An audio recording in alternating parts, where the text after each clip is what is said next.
primer lloc, estudiar la bretxa digital, el conflicte entre adults i joves, o entre pares i fills, o mestres i alumnes, relacionat amb l'ús de la tecnologia. Per què es dona aquest conflicte?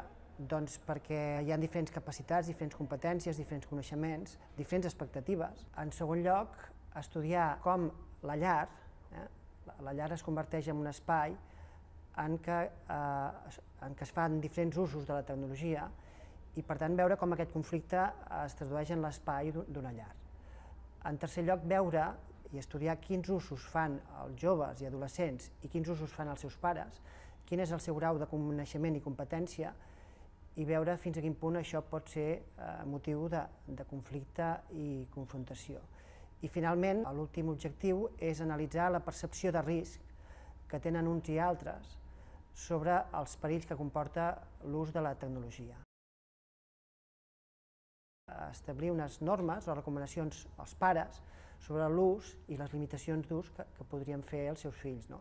Inclús pels adolescents també podríem donar una sèrie de consells i instruccions de com s'ha d'utilitzar aquesta tecnologia, de manera que sigui un ús positiu i responsable, que ajudi al seu creixement i que s'evitin totes les formes aquestes de dependència, addicció, i que coneguin molt bé, per descomptat, els riscos que comporta l'ús d'aquesta tecnologia.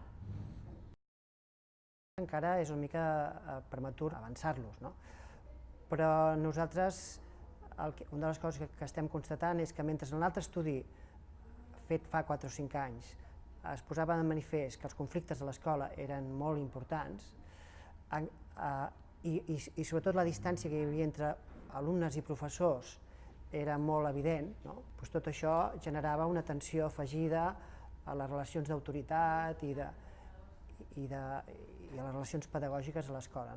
En canvi, tenim la intuïció que a la llar, en el moment actual, els conflictes són menors i, per tant, pot ser que la bretxa digital o que la tensió que hi pugui haver-hi entre pares i fills o mares i fills s'hagi reduït.